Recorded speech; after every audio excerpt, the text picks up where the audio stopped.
Eloy publicó Los minutos de la basura y yo corrí a comprar el libro a la central. Lo leí, no entendí nada, lo leí otra vez, me pareció brillante, me pareció que lo había leído todo. De hecho, empezaba con una cita de John Milton: los lobos suplirán a los maestros, y entonces lo envidié todavía más.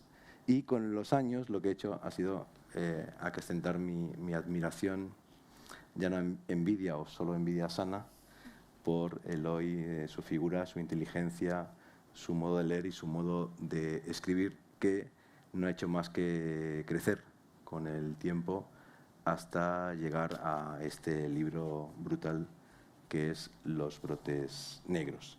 Yo diría que la relectura de Los minutos de la basura, su ópera prima hoy, nos señala su capacidad de ver por delante de los demás, de adivinar lo que iba a ocurrir y de innovar en todos los niveles. Y con todos los niveles me refiero a todos los niveles, incluido el de la contraportada. O sea, la contraportada de Los minutos de la basura sigue siendo la contraportada más original que se ha publicado en la literatura y la edición española. Es un multiple choice, ¿no? un test de preguntas con 3 respuestas que puntúan 2, 1 o 0 según la respuesta, y al final hay una solución, ¿no? que te revela qué tipo de lector eres y si merece la pena que leas ese libro o no, ¿no? Con preguntas como, por ejemplo, ¿cuál cree que es la versión contemporánea de los viajes de formación?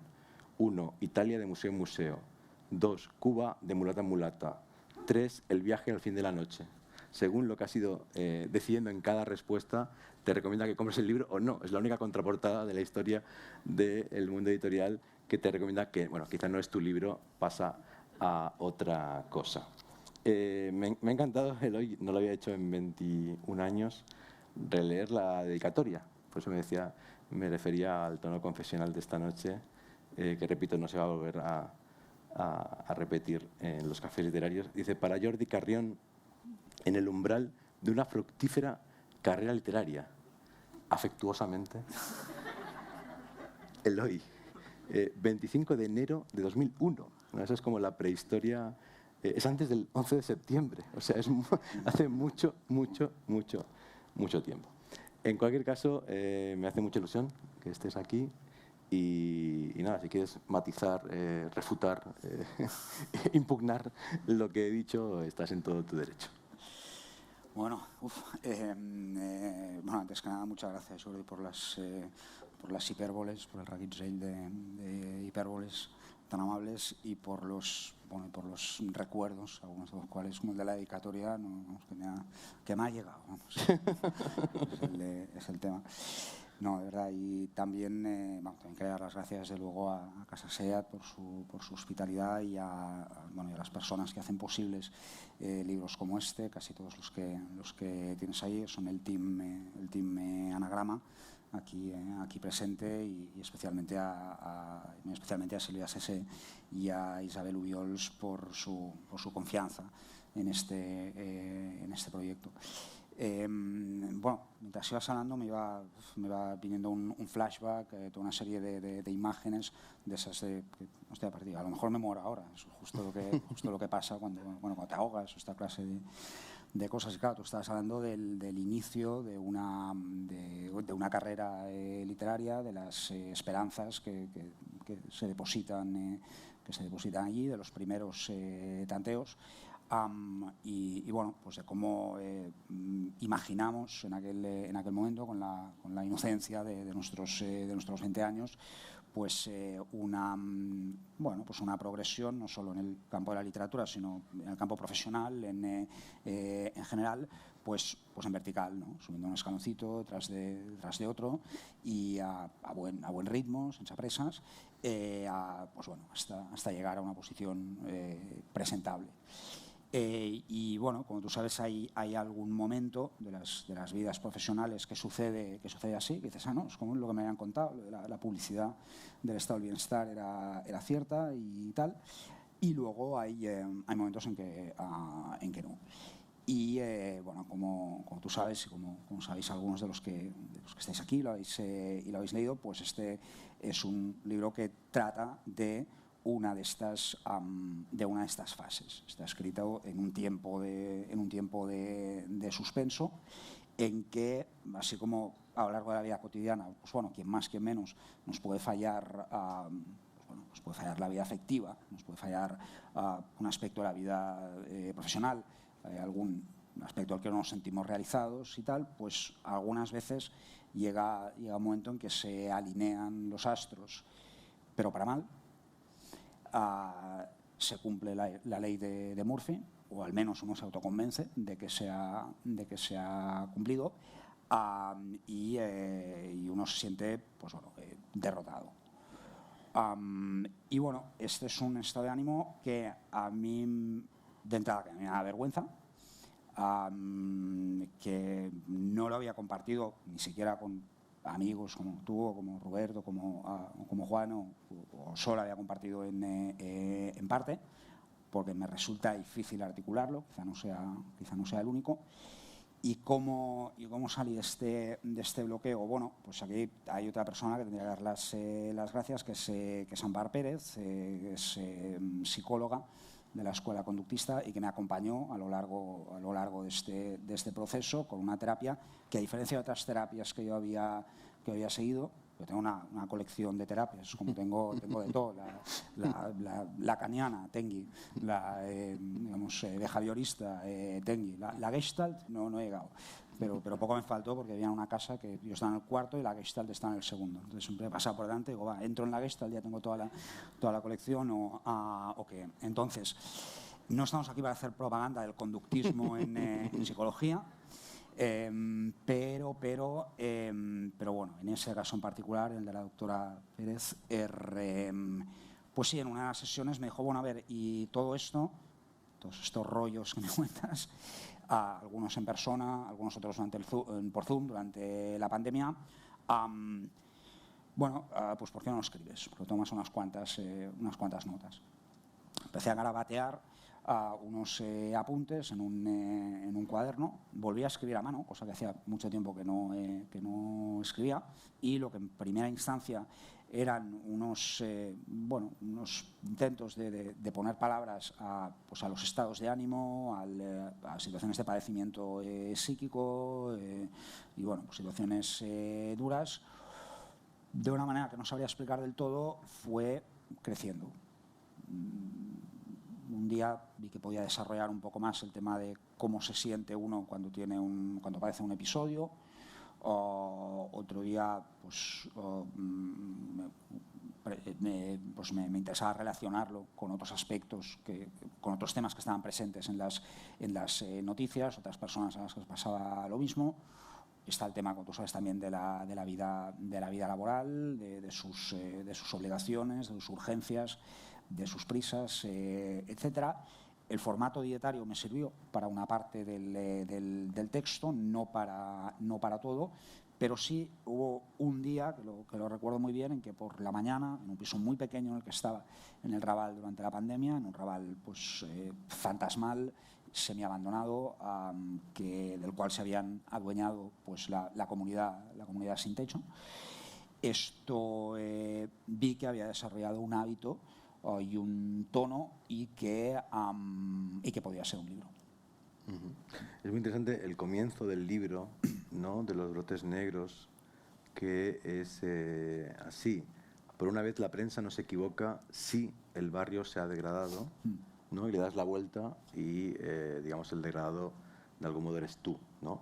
Y me ha recordado mucho el comienzo de tu primer gran libro de no ficción, que fue After Pop, porque en After Pop también empiezas de un modo parecido, ¿no?, que es dándole la vuelta a un tópico mediático, ¿no?, a una suerte de discurso que se reproduce en los medios. En aquel caso era de crítica cultural o de periodismo cultural, ahora es de carácter sociológico. ¿Hasta qué punto este colapso personal tuyo se inscribe en la sociedad barcelonesa? Es un libro muy barcelonés, española, europea, e incluso se podría hablar de colapsología, ¿no?, es decir, de cómo el colapso del individuo sintoniza con el colapso del sistema. Bueno, en efecto, para empezar diría que es un libro que tiene un aspecto de barrio, lo que comentaba ahora de cómo era el Raval durante la pandemia, convertido en una especie de territorio fantasma, con todas las tiendas cerradas, con los turistas desaparecidos. Era como, por fin se han ido los turistas, lo que siempre habíamos pedido. Bueno, pues así es la cosa cuando se van, o sea, un colapso financiero total. Y sí que hay un aspecto local que es curioso, porque yo nunca me había planteado tratarlo. Incluso siempre había rehuido un poco por prejuicio el localismo, la textualidad callejero, el poner nombres de calles y plazas. Pero en fin, mi mundo, como el de tantas otras personas, se redujo mucho en aquel momento, y también me pareció que literariamente daba bastante juego todo ese espacio de las Ramblas vacías, de la Plaza de la Garduña, donde ocurren una escena importante del libro, también abandonada, etcétera. Claro, lo que tú has planteado es muy oportuno, ¿no? Porque en efecto, en primera instancia, cuando uno se pone a escribir un texto como este, nuevamente se siente algo avergonzado, le parece que su preocupación es excesivamente narcisista, que hay problemas más graves. Esto, pero a medida que lo va verbalizando, compartiendo con otras personas, pues sí me fui dando cuenta de que estos problemas eran compartidos entre personas que trabajan en el sector cultural, y como tú sabes hay bastantes consideraciones sobre los ritmos con los que se funciona en este ámbito, los salarios que se pagan, la dificultad, como señalaba antes, de mantener una carrera, etcétera. De modo que es curioso, porque en los momentos del libro que pueden parecer más íntimos, privados, eso está pasando solo a ti, pues sí que tuve la sensación de que estaba conectado con muchas otras personas que en otros sitios pues padecían y lo pasaban mal. Y en el momento te planteaste el contexto socioeconómico global, porque tiene que ver con la pandemia, tiene que ver con una crisis general, ¿no?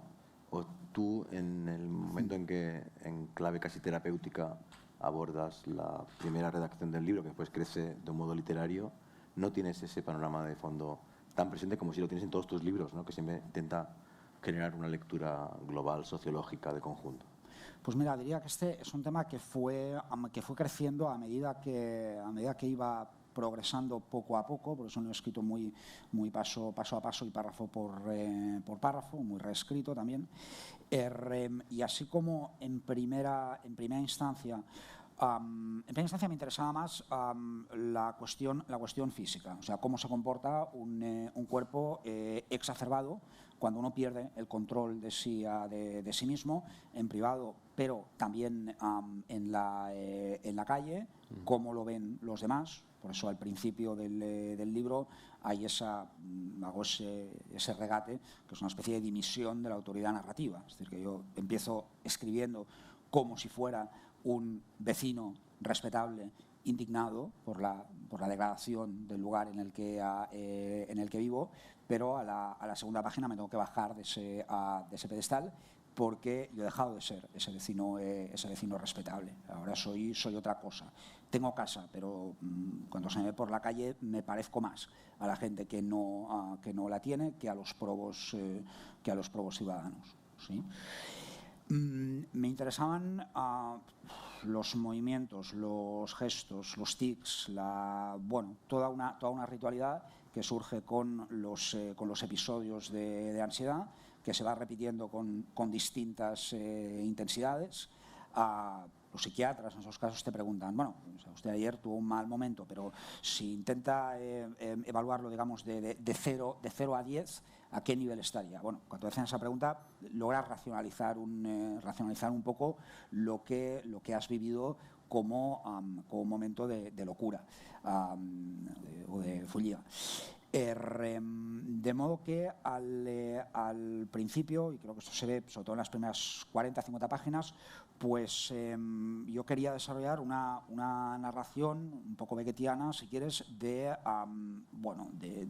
cuerpo, de un cuerpo que se ha vuelto inservible y que es puro síntoma. Por eso me gusta usar la expresión literatura del síntoma, que creo que se puede extrapolar a otros textos que se están publicando actualmente. Si quieres, luego hablamos.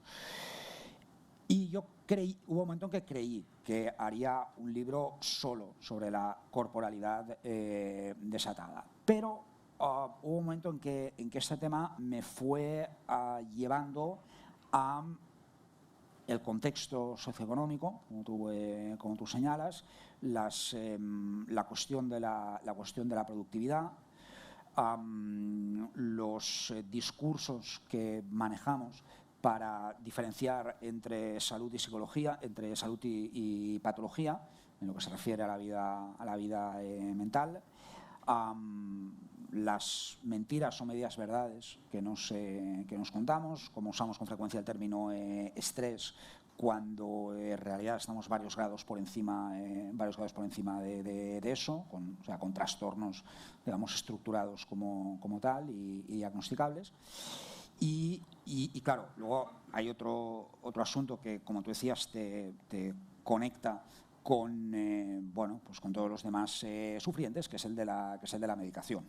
O sea, una autobiografía clínica, pues esta es una de las partes, de los aspectos del libro, pues es también el autorretrato de uno que va probando distintas pastillas, distintos modos de medicación y combinaciones entre ellas, y que tiene que ver cuál de ellas funciona, lo cual te hace albergar muchas dudas respecto de tu propia identidad, respecto de quién soy yo cuando estoy bajo el efecto de, pongo por caso, el Neurontin, que es un medicamento muy recetado en trastornos de ansiedad, o del Orfidal, o ocasionalmente de cosas más fuertes. De modo que había al llegar a ese punto del libro, tenía la extraña sensación de que ese texto no lo estaba escribiendo del todo yo mismo, sino que había alguna otra persona que hablaba inducida por la farmacopea, y también atravesada por corrientes, por presiones financieras, laborales, etcétera, que nos recorren a todos en mayor o menor medida. Muy bien. De hecho, en todos tus libros siempre están como ciertos fantasmas o ciertas presencias, como Freud, como Lacan, como Jacques Derrida, o como el propio Marx, y tu interés por la sociología siempre incide en la dimensión económica, ¿no?, de la sociedad. Y de hecho, en la página 93, si quieres comentarlo, hay un fragmento del Mundo que dice 18 de octubre de 2020, atención a los brotes negros, empresas que no resisten más, se disparan un 55% las declaraciones de suspensión de pagos en España, cae también un 39% el intento de capitalizar las empresas, ¿no? O sea, te apropias de una expresión de la prensa económica y la llevas al ámbito de lo clínico, del síntoma, incluso de lo personal, los brotes negros, que a mí me recordaba a los heraldos negros, ¿no?, de César Vallejo, pero que aquí se resemantiza en clave económica. Pues sí, es un tipo de metáfora que la había usado en algún otro libro en que hablaba de finanzas y amor, como es Eros, y en efecto creo que el vocabulario que se maneja para hablar de la economía en muchos casos se puede trasladar a la vivencia de la vida psíquica, a los picos y valles, y sobre todo la devaluación, que para mí es uno de los grandes temas, diría que de mi vida, no solo de este texto, pero sí, yo siempre he tenido bastante obsesión con el tema con la cuestión de perder las propias cualidades. O sea, siempre me ha parecido que eso podía ocurrir en cualquier momento, que uno podía hundirse enseguida. Siempre me llama mucho la atención las noticias sobre músicos, actores, personajes públicos que de un día para otro se caen, se hunden, en cualquier momento te puede pasar. Y bueno, eso también me ha sido ser bastante escéptico respecto de las historias de éxito y relatos míticos de superación personal. Y bueno, extrapolando un poco este tema, diría que es un texto que trata sobre devaluaciones y caídas, la de la economía, la de ciertas formas de socialización y de afectividad. También hay el tema del bloqueo sentimental que inevitablemente tiene, sentimental y sexual, que tiene alguien que pasa por un trastorno de estas características. Y bueno, ahí hay un tema delicadillo, otro más, porque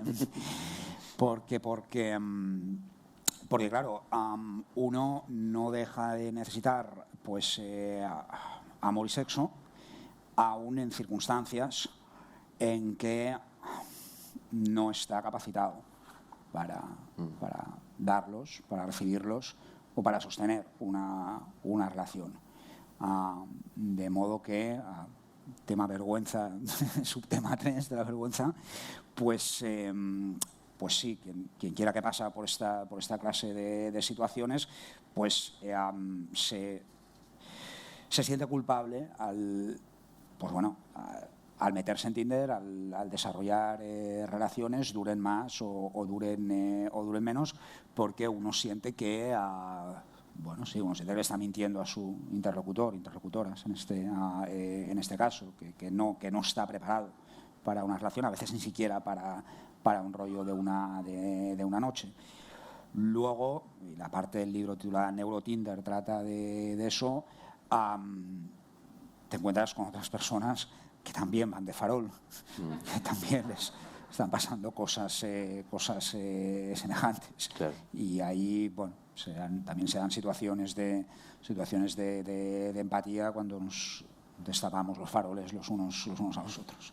Sí, de hecho, esa dimensión, claro, yo no tengo ninguna experiencia con Tinder. Toda mi experiencia con Tinder básicamente viene de conversaciones contigo y me ha revelado todo un mundo que no conocía y que efectivamente en Los Brotes Negros está atravesada por esa dimensión de la realidad, que es el de las relaciones humanas a través de plataformas y de redes sociales, en particular, en efecto, de Tinder y lo afectivo y erótico, ¿no? Antes hablábamos de la importancia de Barcelona. Es un libro barcelonés. De hecho, si he releído estos días Los mitos de la basura, es porque hay una parte del libro que también tiene que ver con tu infancia, adolescencia y con la parte alta de Barcelona, digamos, con Sarriá, ¿no? Hay como dos mundos que se cruzan, el Raval de tu vida adulta con la parte alta de tu juventud, digamos. Hay recuerdos de amigos, ¿no? de juventud, de conversaciones, etcétera. Y otro elemento interesante que también está en tu obra, pero que quizás no es tan evidente o no se ha comentado tanto, porque claro, tu obra destaca por ser un análisis de el mundo contemporáneo, muy sociológico, muy de capitalismo emocional, muy de sociología de las emociones, pero siempre con herramientas que vienen del cómic, que vienen de la música, que vienen del arte contemporáneo, de la literatura. Entonces es una obra muy transversal y muy humanista o poshumanista, de crítica cultural, pero siempre también ha sido, yo creo, una obra autobiográfica. O sea, en Los mitos de la basura hay, sin duda, experiencias autobiográficas, e incluso el deseo, porque la novela habla de cómo un narrador que se parece mucho, un personaje que se parece mucho a Eloy, quema su instituto. O sea que también hay deseos proyectados un poco heavy metal, pero aparte de eso, en toda tu obra hay elementos autobiográficos, ¿no? Que quizás no son nunca, o no han estado nunca en primer plano hasta ahora, pero que estaban ahí, ¿no? Desde opiniones muy fuertes o anécdotas hasta un posible germen, semilla de Los Brotes Negros, que a mí me pareció alucinante, que está en su libro La Confidencia, que en el título ya anuncia, ¿no?, hacia el tema de la confesión y de la literatura del yo, que dice lo siguiente. Se llama El fin del oyente confiable. Bueno, léelo tú, que lees muy bien, mucho mejor que yo, y es tu obra, además. Lee, si te parece, solo esta página, o hasta ansiedad negra, que es una palabra clave también para este libro. El fin del oyente confiable. Sí, cierto, esto lo escribí yo. Esta extrañeza que producen estos textos releídos años después, que es como mirarse en un espejo. Vale. Todo eso está en el pasado. Sigo siendo el mismo idiota, pero mi única cualidad social desapareció. Se fue desvaneciendo durante la época en que, como en los versos de Antonio Luque, vi a mi padre en el alambique veloz, a mi madre en su locomotora. El oyente que fue agonizando también poco a poco a lo largo de los 23 meses en que el trato diario con enfermedades terminales, las horas de cuidador sin esperanza, fueron limando mi capacidad para la empatía, aumentando noche a noche una ansiedad azul, desregulando mis ritmos circadianos, reduciendo mi margen de atención cada vez menor, desarrollando una progresiva sordera para las cuitas ajenas, día a día más remotas, mis nervios recorridos por la creciente ansiedad negra. Bueno, es que Jordi tiene una capacidad para encontrar, digamos, analogías entre autores, distintos autores, gérmenes de tema, etcétera, que, bueno, como escritor y como crítico literario, que son dos tareas que ha combinado, que siempre combina en sus libros. Vamos, que yo alucino, vamos, que la envidia en ese sentido es recíproca, ¿no? Entonces, vinculado con ese momento, sí. Mi pregunta es, ¿crees que a partir de ahí te empiezas a escuchar y que Los brotes negros sería el proceso de escucharte después de La Confidencia? Sí, joder, no lo había pensado esto. Sí, aquí la historia es que, claro, cuando vuelvo a leer esto, lo que veo es, lo que veo es una persona que sentía que se estaba perdiendo a sí misma en el contexto de las tareas de cuidado, que siempre son sumamente absorbentes para todas las personas que participan de ellas, como lo fueron también para algunos de mis familiares aquí presentes, de modo que uno tiene que recuperar su yo de alguna manera, aunque sea haciendo alguna tontería o tirándose por el suelo. Y más concretamente, cómo esta clase de experiencias en realidad, bueno, hay mucho que hablar sobre eso, porque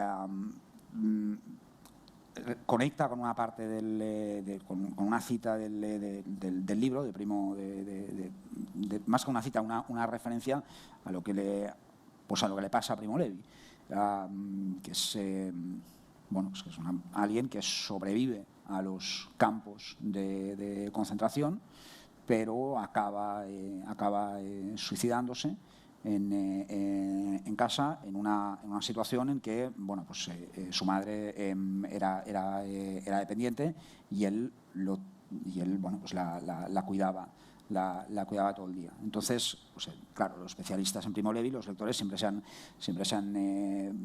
han dejado de preguntarse cómo es posible que lograra superar lo primero y no lo segundo.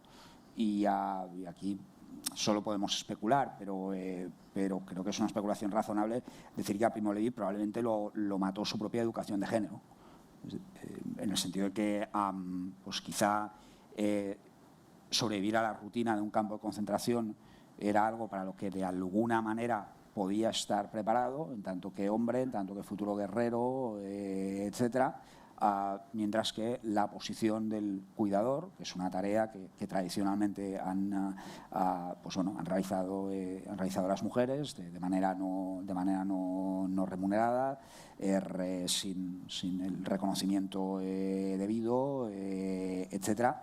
Eso pues no pudo mentalizarse de que tenía que hacerlo, ¿no?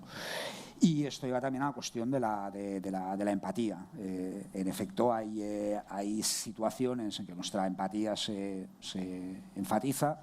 Con Nuria Gómez Gabriel acabamos de comisariar una expo que se puede ver en Girona, en el Bolit, que habla de drogas y, entre otras cosas, de cómo, según qué drogas, legales o ilegales, pues bueno, amplían el campo de visión y te vuelven más sensible o, al menos temporalmente, más comprensivo con otras personas. Luego, al día siguiente, llega la resaca y el bajón y tal, pero al menos durante un rato pues uno tiene conexiones profundas con otros. Pero claro, la empatía pues se puede enseñar. O sea, tú que tienes hijos, seguro que sabes, seguro que has ido viendo cómo, enseñándoles a ser buenas personas, entre otras cosas, y a compadecerse de la desgracia ajena.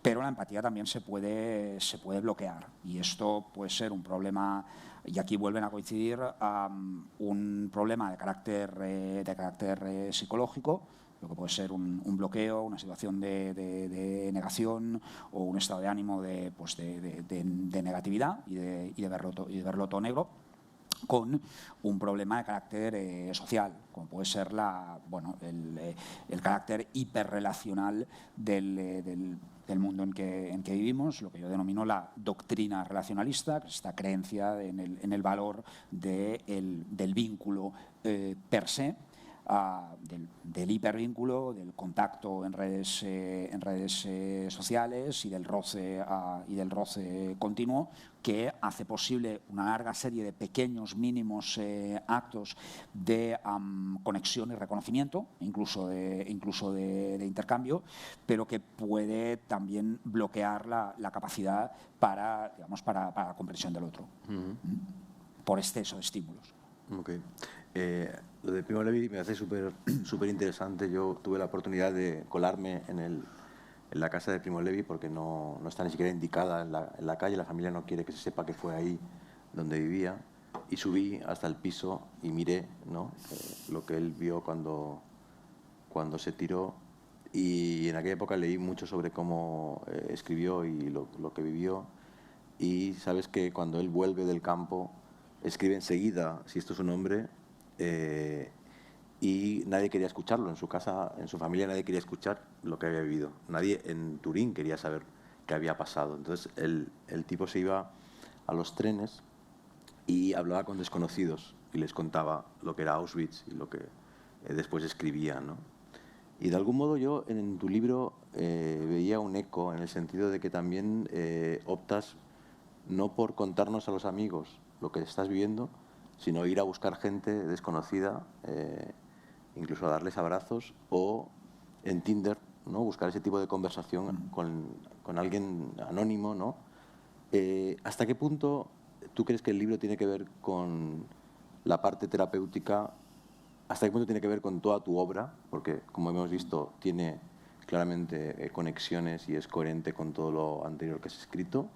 ¿Y hasta qué punto crees que te fue posible contarte eso a ti mismo gracias a ese apoyo, ¿no?, de tu psicóloga o de personas que conoces en Tinder o de gente con la que entablabas conversación por la calle?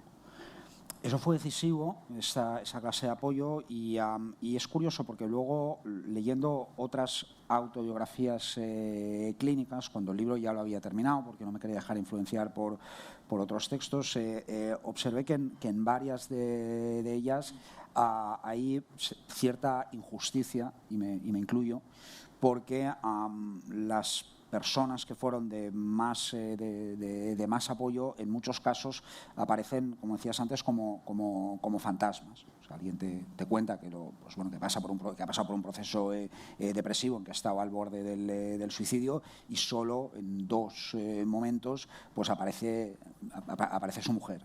bueno, es evidente que su mujer le salvó la vida en algún momento. Eso, por citar el caso más claro, pues esa Ardiente Oscuridad, la autobiografía de William Styron, que trata en particular sobre una depresión profunda. Pero bueno, si eso es un defecto, pues yo también me acuso de eso, porque a veces también se hace difícil hablar de las personas que te apoyan, porque en estos temas, o sea, que hay que ser sinceros, los hay que, ante una circunstancia como esta, bueno, pues disponemos de una red de apoyo, y bueno, pues a los que nos dedicamos a escribir o al ámbito del arte, bueno, tenemos unos códigos que nos permite, para empezar, ya se supone que estemos un poco tarados para empezar, y hay cierta tolerancia con eso.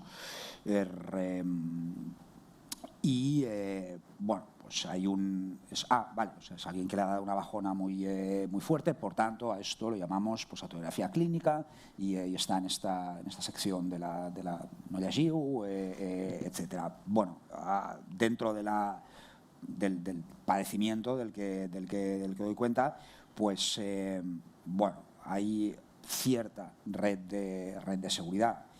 Ahora bien, la mujer sin techo, que el día en que me dio un ataque en la plaza de la Garduña y acabé tirado en el suelo y gritando porque no podía parar de gritar, y que me cogió de la cabeza y me levantó, a esa persona que me salvó de un momento en el que, bueno, que estaba totalmente perdido.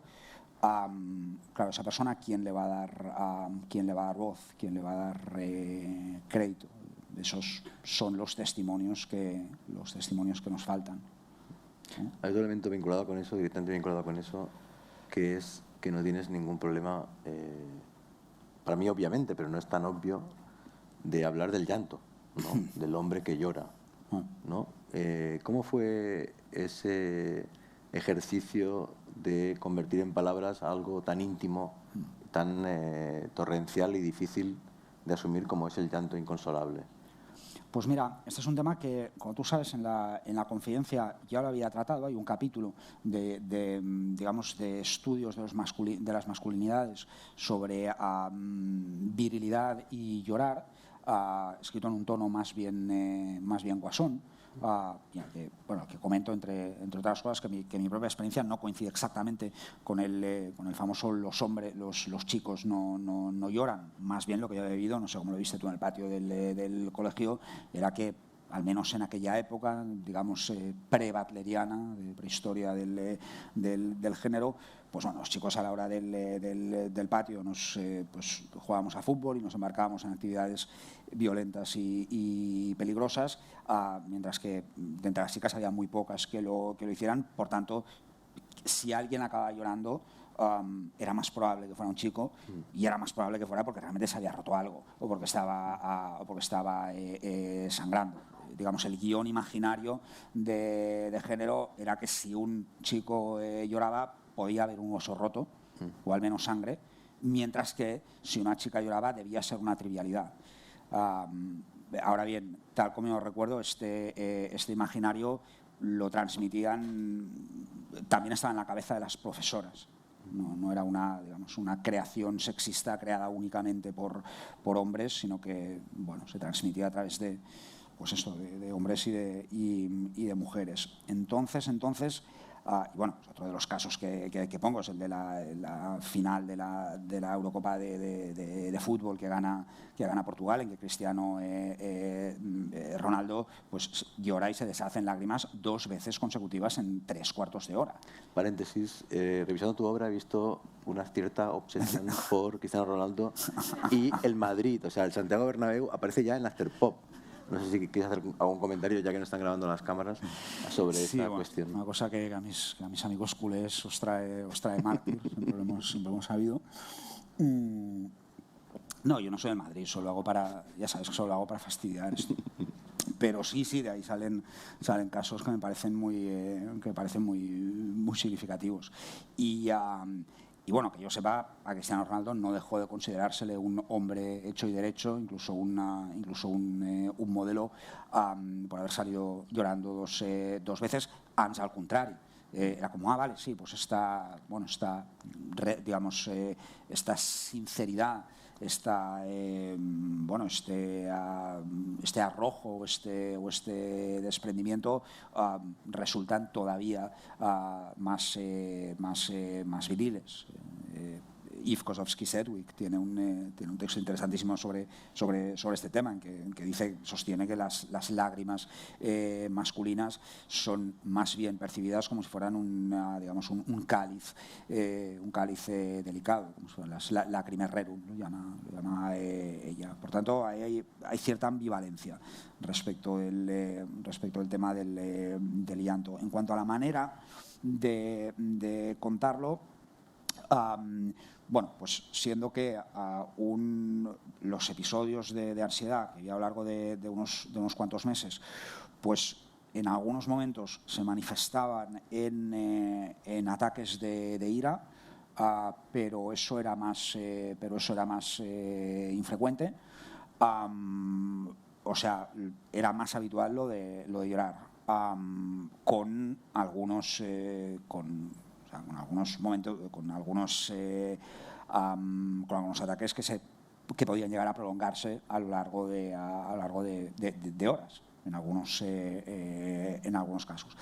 Entonces, a la hora de escribir estas situaciones, es curioso, porque ya te digo que así como hay otras cosas que escribirlas se me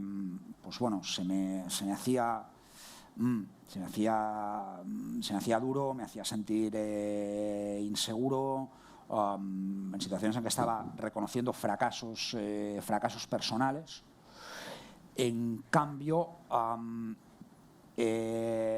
esas descripciones, recuerdo muy bien la primera que hice, bueno, las veía como una cosa casi moral, casi ética, como que sí, es necesario explicar qué le pasa a tu cuerpo, a tu sistema nervioso cuando se desborda, y cuánto dura. Y ahí sí, es curioso, porque me salió un punto de vista un poco más médico, digamos. Vamos a hacer como si yo fuera un caso de estudio, como si yo no fuera yo, porque esta, ya te digo, es otra de las sensaciones que a uno le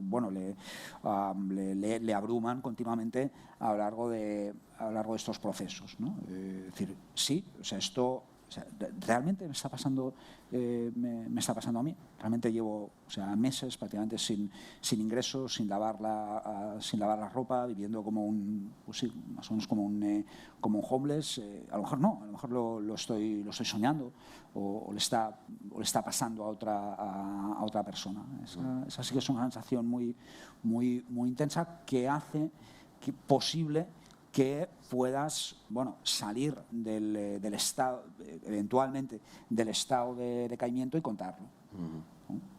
Yo, durante la lectura, que fue para mí muy dura, muy interesante, pero muy dura, también en algunos momentos me reía pensando en los pobres terapeutas de Luis Sánchez Porta con alguien que sabe más que ellos de Freud, de Lacan, de historia de la psicología, y que les debería llevar a lugares de reflexión y de confrontación dialéctica interesantes para ellos, supongo, ¿no? Hubo este tipo de momentos en que dice, bueno, de acuerdo, no he leído todavía ese libro de Lacan, lo voy a leer, lo voy a repasar para discutir contigo. Bueno, a ver, o sea, cuando sí que desde las primeras veces que empecé a hacer terapia, cuando tenía 20 y pocos años, 22, pues claro, quería ir a la sesión con los deberes hechos.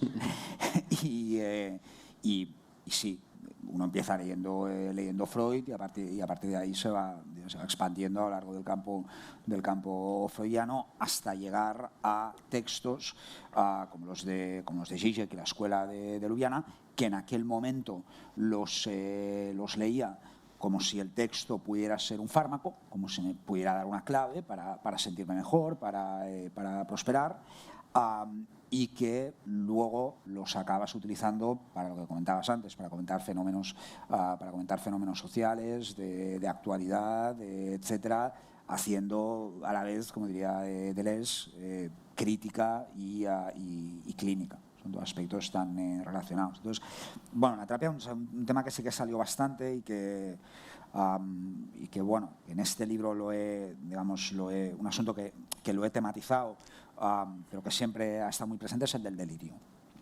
El delirio. Hay una parte que es una enumeración de frases hiperbólicas y idas de la pelota, del estilo somos los mejores, como ciudad, como nación, como comunidad autónoma que es una nación in pectore, tenemos que conseguir lo máximo, etcétera.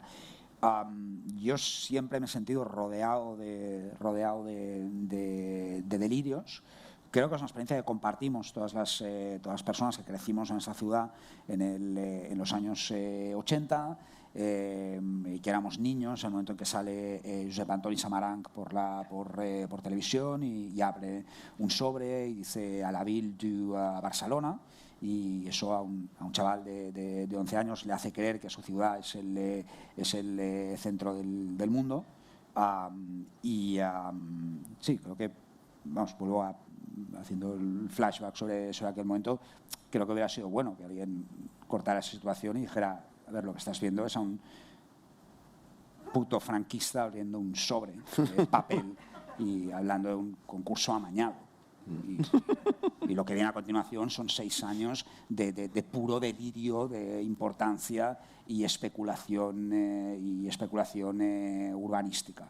En realidad, buena parte de los discursos de los que estamos rodeados, políticos, grupales, de creación de comunidades, etcétera, son puro delirio, pero bueno, yo siento que la mayor parte de las personas tienen, mucha más capacidad que yo para decir, vale, sí, esto es solo retórica o esto es palabrería. A mí me llegan bastante más, ¿no?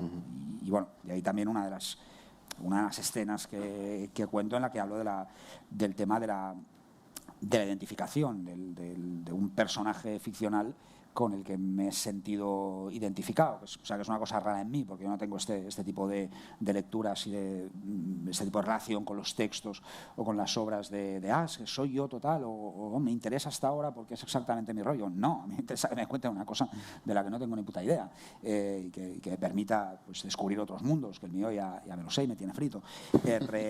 Pero sí, concretamente es esta escena de una de mis obras teatrales favoritas, que es el Maratza de Petar Valls, en que hay este personaje fabuloso de Charlotte Corday, que en la obra está representada por una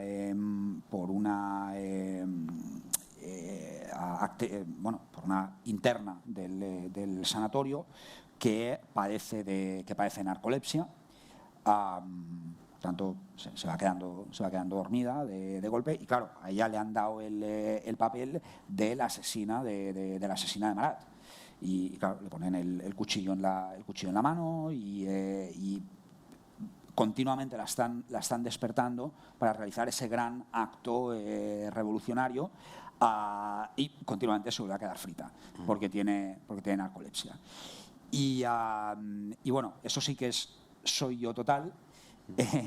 Porque sí, yo siempre me he sentido rodeado de delirantes discursos revolucionarios que prometían un mundo mejor, una comunidad mejor, discursos de progreso personal y político. Pero como cuento en ese fragmento que también has localizado, pues bueno, yo desde que era adolescente tengo un trastorno de los ritmos circadianos, y aunque no tengo narcolepsia, pues el sueño de natural lo tengo muy desregulado. Tengo que tomar medicación para dormir. Por tanto, pues sí, en las ocasiones revolucionarias, pues me quedo profundamente dormido.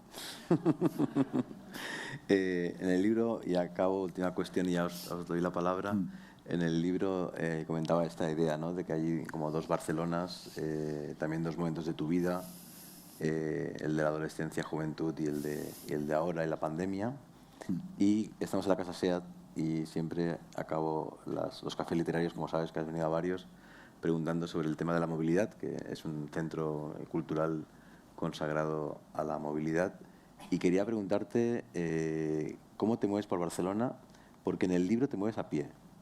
Lo que predomina como modo de relacionarte con la ciudad es la deambulación, es el paseo, es ir al paqui, ¿no?, es el vecino, el barrio, ese tipo de ámbito. No sé, yo creo que no tienes carnet de conducir. ¿Cómo es tu relación Supones bien. con el transporte y con la ciudad en términos de paseo, de reflexión, de deambulación?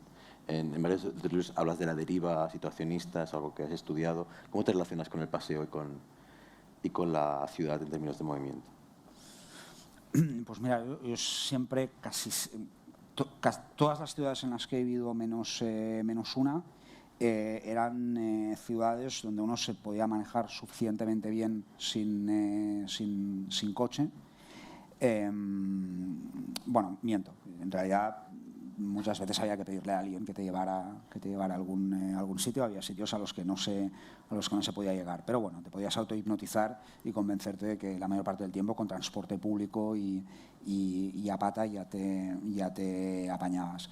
El tema del deambular, del andar sin rumbo y de la desorientación es, hombre, sin hacer literatura es un tema un poco mío. O sea, yo tengo un sentido de la orientación bastante malo.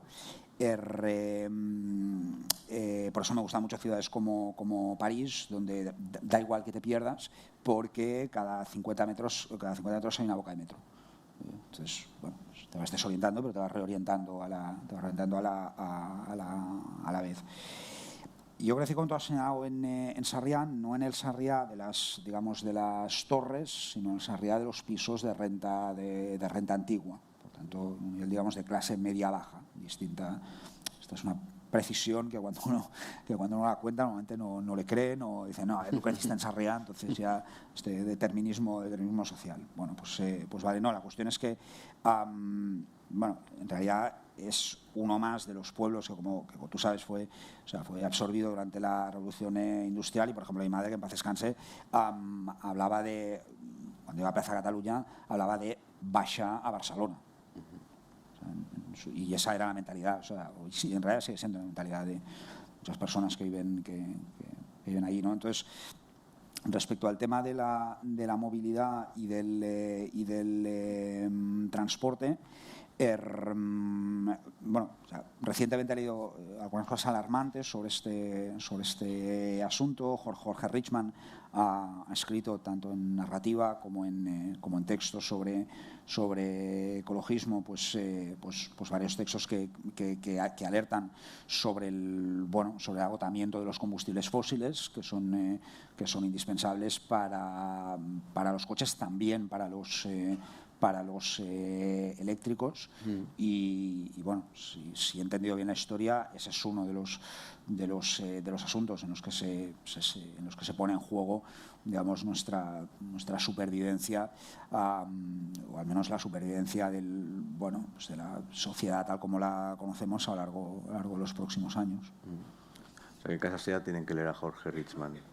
Preguntas, cuestiones, aprovechando que está aquí Eloy, que la mayoría lo conocéis y lo habéis leído. Tenemos un micro porque estamos grabando para YouTube. Cuestiones, preguntas, dudas.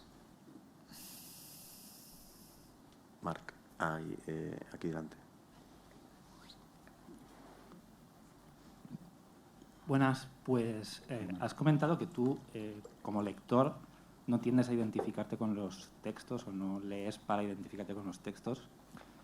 Como pequeño paréntesis, decirte que me identifico mucho con eso y te doy las gracias porque esbozas ese pequeño pero sólido comité de lectores que no leen así. Pero en ese sentido, como persona que no tiene este tipo de aproximación, quería preguntarte qué resistencias has tenido que vencer o cómo te las has apañado para crear un dispositivo en el que te sientas cómodo escribiendo un texto en el que no solo te expones, y a veces de manera muy cruda y además muy dura contigo mismo, sino que además es un texto que propicia un tipo de lectura que en cierto modo pasa por la identificación, ya sea empática, por experiencia propia o ajena, y que se aleja bastante a lo que habías hecho antes. Sí, en efecto, es como tú dices. Bueno, para empezar, Marc García y a su lado Teresa Ariño trabajan en Anagrama y son, a ver cómo os lo cuento, para empezar son las personas que te dicen cuándo tienes que terminar un libro, cuándo lo tienes que terminar de verdad. Como decía, que no sé quién decía que los libros no se terminan, sino que se abandonan. Bueno, no es así. Los libros... Ellos te llaman y te exigen. Los responsables de producción y corrección, y bueno, pues son los que hacen posible a lo largo de 3 rondas de corrección de galeradas que los libros tengan un acabado como los coches. Esto sí que lo puedo conectar con el tema de la casa. Estaba todo el rato buscando la analogía, pero ¿cómo lo relaciono el acabado? O sea que, bueno, muchas gracias por el acabado del libro, para empezar. Y sí, las resistencias. Claro, un temón. Las resistencias más fuertes se las pone uno mismo y las ha ido interiorizando. Hay ciertos temas que forman parte de un repertorio literario que los podemos compartir y son los que uno ha leído suficientes veces como para decir, vale, yo también me sumo a eso. Y luego, pues, hay temas obscenos, en el sentido de que están fuera del escenario, y bueno, me interesa mucho es cómo la definición de obscenidad, bueno, va cambiando con el tiempo. Podría decirse que estamos en un momento en que el autorretrato sexual en literatura o en fotografía, en forma de selfie erótico, bueno, pues se ha convertido en una de las modalidades principales del autorretrato y se ha generalizado suficientemente. Esto Amparo Lassen lo denomina, es un término muy bonito, autopornificación. O sea, convertirse a uno mismo en una estrella del porno particular. Entonces, así como la representación y autorrepresentación de la sexualidad van saliendo del ámbito de lo obsceno o de lo prohibido, en cambio hay otros territorios que que siguen quedando ahí, y uno de ellos es el tema del fracaso, el de la insuficiencia, o el de no poder cumplir con ciertas responsabilidades. Me doy un poco Twitter. En una época en que desarrollé cierta adicción de novato. Yo entro en Twitter durante la pandemia y paso, como cualquier novato, por una fase de fascinación y de dar mucho la turra. Y claro, Twitter, que es, no sé cómo lo ves tú, pero creo que es una modalidad del formato dietario, digital y en directo, pues me acostumbró a un tipo de expresión de expresión casual y diaria del yo, que hasta aquel momento yo literalmente no la había apreciado, porque yo no soy buen lector de dietarios, pero le encontré el punto, ¿no? Y esos fueron dos factores que digamos que fueron que sirvieron para superar lo que tú llamabas la prevención o la dificultad, ¿no? A mí me ha gustado mucho, Marc, esa palabra artefacto, ¿no? Porque efectivamente es un libro que no es un dietario, es un libro complejo con muchos discursos que se van entrelazando para conducir la reflexión y la confesión hacia un lugar muy literario, finalmente muy literario, como veréis si no lo habéis leído. Vamos a dejarlo aquí. Hay ejemplares de la librería No Llegiu, de Xavi Vidal, a vuestra disposición. Eloy va a firmar ejemplares ahora, y yo quería acabar con un gracias por habernos contado esto, y que creo que puede ayudar a mucha gente también a reconocerse y a compartir y a entender su propio universo psicológico, pero también con un deseo, y es que, bueno, que sea un pico de la ansiedad que no tiene más picos de la ansiedad, que no es una cordillera de la ansiedad. Digamos que ya este es lo mejor posible, y aquí estamos para ayudarte. Muchas gracias a ti, Jordi, en lo por tu ya legendaria generosidad personal e intelectual, por la que eres sobradamente conocido internacionalmente, además. Y a todos vosotros por vuestra tolerancia y comprensión para con las neuras ajenas, que ocasionalmente destiladas y elaboradas con recursos literarios, y como comentaba antes, solo después de tres rondas de galeradas corregidas, quizá y solo quizá puedan ser también literatura, y sobre todo puedan ser útiles para otras personas. Muchas gracias.